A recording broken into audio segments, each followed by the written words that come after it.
Memasuki sebuah lahan yang digunakan sebagai tempat menyimpan mobil bekas kecelakaan di Tangerang, hadir kisah pilu sekaligus kesan horor yang membuat kita bergidik. Selain kisah tragis di balik mobil-mobil dengan kondisi rusak parah tersebut, ada pula beragam kejadian aneh yang dirasakan warga sekitar. Salah satunya adalah tentang sebuah mobil yang baru beberapa hari lalu mengalami kecelakaan.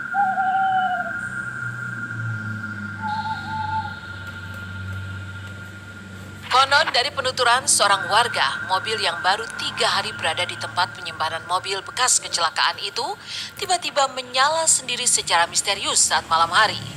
Kesan horor juga dirasakan sejumlah warga lainnya tentang kehadiran energi astral dari lokasi tersebut. Baru-baru ini nih, di sini juga ada mobil yang baru nyala. Di sini kan memang tadinya kosong. Saking kelamaan kosongnya itu dipakai Polres buat naruh orang-orang. Naruh mobil bekas tabrakan, motor bekas tabrakan yang sampai gepeng, yang sampai meninggal. Kalau itu di sini. Makanya emang ngeri juga sih dari situnya. Karena apa, mobil-mobil kayak gitu kan tahu sendiri yang penting. Kemarin aja kerjanya di sini kejadian banget nih, yang bekas ini baru 2 hari. Itu nyala sendiri mobilnya.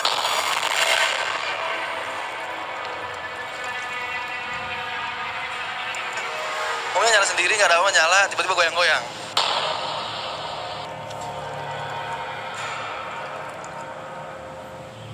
Ini yang nyala sendiri. Nah ini nyala sendiri mobil, tiba-tiba di dalamnya juga masih banyak berkas darah.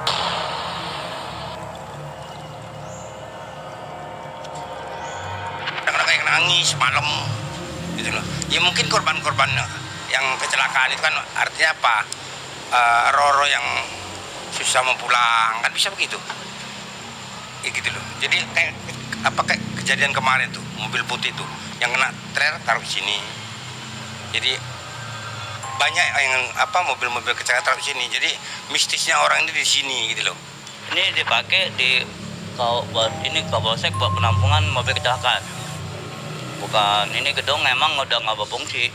Cuma tempat ini buat penampungan mobil kecelakaan doang. Saya udah sering sih ya dengar mobil-mobil bekas yang ditumpuk-tumpuk, apalagi notabene mobil-mobil itu punya drama yang nggak baik lah gitu, kecelakaan lah, ada korban di situ lah.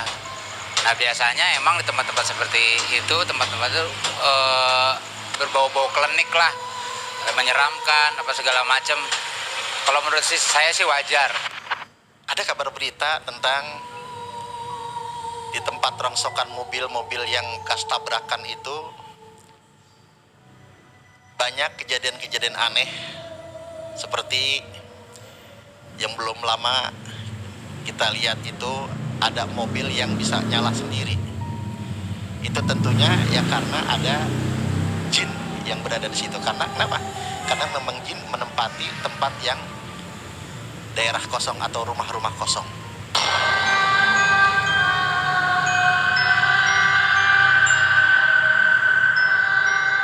Untuk penyibak misteri tempat penyimpanan mobil bekas kecelakaan ini, Panglima Langit bersama Ratna Listi datang langsung ke lokasi di Tangerang.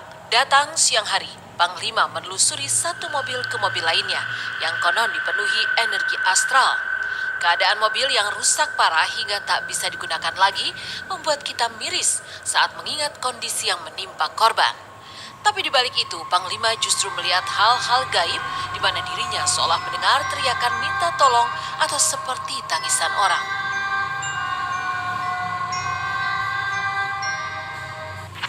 Halo pemirsa Silet, ketemu lagi dengan saya Ratna Listi. Saya Panglima Langit. Kami berdua saat ini sedang berada di sebuah gedung yang terbengkalai di daerah Tangerang, di mana di sini adalah tempat untuk mengumpulkan mobil-mobil bekas kecelakaan. Dan mitos yang ada di sini bahwa mobil yang ada di sini yang bekas kecelakaan itu sering dilihat penampakan oleh warga sekitar. Bahkan ada mobil yang baru terjadi kecelakaan 3 hari yang lalu masih ada bercak-bercak darahnya. Nah, kita lihat kan di sini ada beberapa mobil. Ini dulu deh. Oke pemirsa, kita sudah sampai di sebuah mobil yang saya lihat nih kayaknya parah banget nih kecelakaannya karena udah somplak ya, apa istilahnya somplak bagian belakangnya. Ini angkot nih kayaknya Panglima, coba lihat Panglima. Kalau ini aja kayaknya udah hancur banget dalamnya nih. Nah ini bayangan saya di sini banyak sekali perempuan menangis kayak anak-anak sekolahan gitu ya, anak-anak SMU, SMP yang duduk di dalam sini. Nah ini kayaknya ini parah banget Panglima, sampai gepeng mobilnya nih. Katanya ini dulu korban dari mobil hijau yang sana tuh yang kontainer tuh. Truk. Ini mobil truk bawa tanah yang pernah kejadian viral, ketiban sama truk beserta tanah-tanah langsung menimbun mobil ini ya. Ini memang yang saya lihat sih dari tempat kejadian itu sendiri juga udah angker. Kondisi ketika mengalami kecelakaan benar-benar gepeng, Ya. ketiban oleh truk pasir. Nih bahkan pasir-pasirnya pun masih ada di atas mobil ini. Yang saya rasakan seperti itu, terus seperti memanggil, meminta tolong. Mungkin kalau misalkan mengganggu itu ada beberapa hal yang mau disampaikan kali ya dari yang meninggal. Kenapa sampai mengganggu, sampai tim datang ke sana terus kayak mengeluarkan suara-suara gitu. Tapi menurut aku sih ya wajar-wajar aja gitu. Apalagi meninggal kan cukup banyak jumlahnya.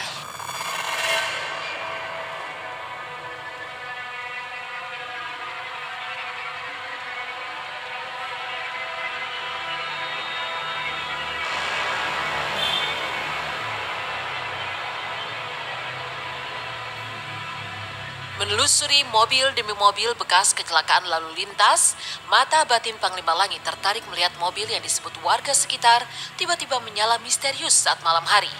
Mobil dengan bagian depannya rusak berat itu juga masih menyisakan bercak darah. Dari penerawangannya, Panglima Langit menyebut bahwa bau amis menjadi pemicu yang membawa hal-hal gaib datang ke tempat tersebut. Ya pemirsa, inilah mobil yang saya ceritakan tadi baru mengalami kejadian 3 hari yang lalu dan masih ada bercak-bercak darah di sini juga. Sering terdengar mobil ini seperti nyala sendiri mesinnya. Selain dia bisa nyala sendiri, terkadang lampunya juga suka hidup sendiri. Ini yang saya lihat tuh seperti itu. Dan kenapa penyebabnya bisa terjadi seperti itu? Yang seharusnya itu bagi mobil-mobil yang terjadi kecelakaan yang banyak meneteskan darah di dashboard mobilnya, di pintunya segala macam tuh harusnya itu dicuci. Karena hawa amis darah itu juga tercium di dimensi alam mereka, jadi mengundang. Secara tidak langsung mengundang bangsa jin peminum darah itu untuk datang ke sini. Memang secara fisik ini tidak begitu parah, tapi karena ada darah itulah yang mengundang bangsa jin peminum darah itu untuk datang. Berapa tahun ini sih kurang jelas, cuma sudah lama ini. Dan memang kesannya dulu agak horor, ada yang penampakan gitu kan. Itu sangat disukai oleh jin. Bukan hanya tempatnya kosong, darahnya itu adalah sumber daripada makanan jin. Makanan jin itu ada 2. Yang pertama adalah darah, yang kedua adalah kotoran. Baik kotoran manusia maupun kotoran binatang.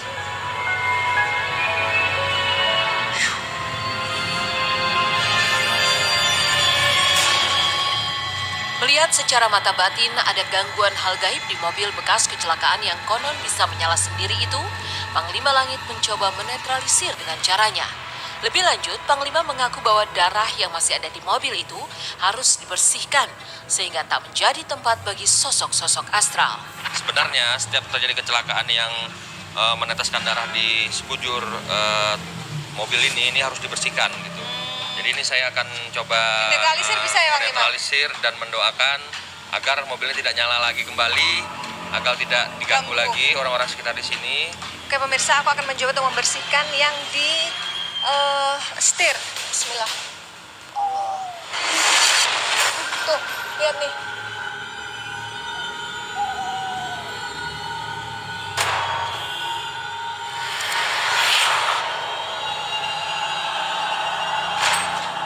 Pemirsa, yang di setir sudah saya bersihkan. Nah, ini yang di pintu masih ada Panglima, boleh nggak? Aku minta air lagi. Minimal ini bisa membantu lah dia biar tenang ya. Bismillahirrahmanirrahim nih.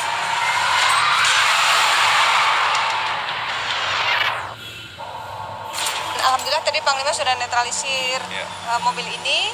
Semoga setelah ini sudah nggak ada lagi gangguan yang menakut-nakuti warga. Kita sudah menelusuri kondisi mobil-mobil yang mengalami kecelakaan dan setelah ini kita akan menelusuri gedung yang ada di halaman ini. Jadi ada 4 gedung. Nah, gedung yang paling banyak gangguan itu ada di belakang saya ini. Wallahu a'lam bishawab lah ya, karena biasanya yang kalau ada orang bilang kalau darahnya berserakan, apalagi itu dikasih jeruk atau apa itu kan itunya jadi jadi gentayangan.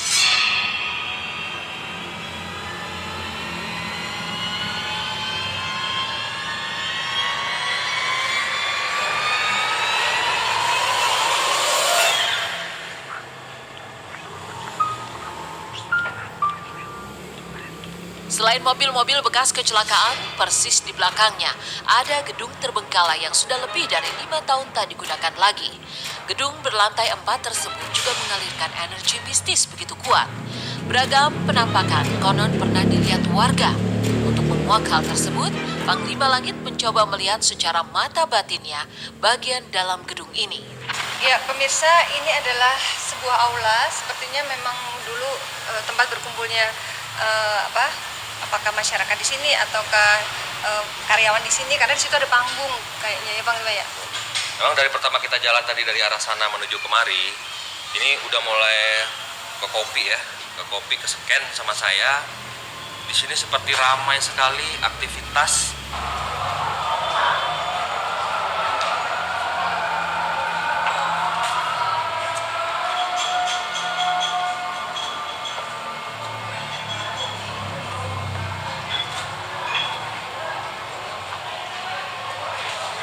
Juga sering ada anak kecil bermain sama teman-temannya, penghuni astral di sini naik turun tangga ini.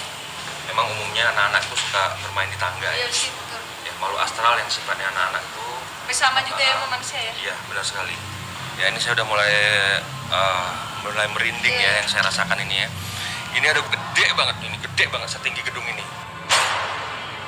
Kalau ini kan punya kabupaten. Jadi gedung ini udah sekitar 6 tahun atau 7 tahun kosong sini. Kalau setahu saya gitu. Ada gitu emang katanya sih orang ngomong juga, setahu saya juga banyak yang ngomong tentang ini ya itu tentang ada penampakan bekas segala macam. Itu jarang ditempatin sama orang-orang kan, gedung kosong gitu ya. Ya sebenarnya sayang banget gitu, gedung masih bisa, kalau masih bisa dipakai. Kehadiran energi gaib disebut Panglima Langit paling buat terasa di lantai 3 dan 4. Pasalnya di lantai itu ada pohon besar yang merambat hingga ke dalam bangunan. Di lantai ini pula Panglima merasakan hawanya begitu panas, seperti yang dirasakan oleh Fajar dan Rizky, dua konten kreator yang pernah melakukan uji nyali di tempat ini. Di lantai 4 yang konon kabarnya sering mengganggu dan menampakkan diri ya. Ya, ini akses dia sering menuju ke arah sana. Ini jalan ini, dia suka mengarah ke sana. Ada dua perkuburan manusia yang ada di sini. Itu saya rasakan. Sebelum dibangun Ya, gedung sebelum ini ya. dibangun gedung ini. Dan ini rawa-rawa dulu. Ayo kita coba ke sana lagi. Ini kuping saya sudah merasa berdengung. Sudah mulai merasa berdengung. Karena dia tidak senang kita hadir di sini. Di situ kayak saya sempat uji nyali juga di situ. Hawanya aja sih yang berbeda. Kan ada ranting kayak beringin tuh di lantai, ada iya. dua, lantai 3 kalau nggak salah. Lantai 3. Nah pas udah masuk situ itu memang hawanya beda. Nah pas di lantai 4 itu ada satu ruangan tuh, di satu ruangan itu hawanya panas, benar-benar panas.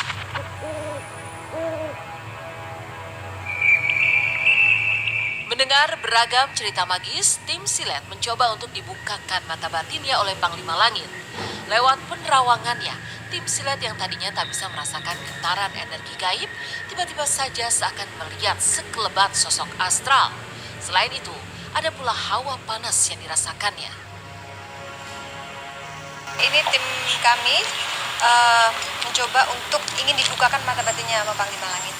Nanti tim kita ini akan melihat ya apa-apa aja yang ada penampakan di dalam gedung-gedung tua ini. Tadinya dia tidak bisa melihat apapun karena dia dengan rasa penasarannya ingin melihat sosok astral yang berada di sini. Jadi saya sudah membuka mata batinnya. Coba di sana ada apa lagi? Di sana Melihat.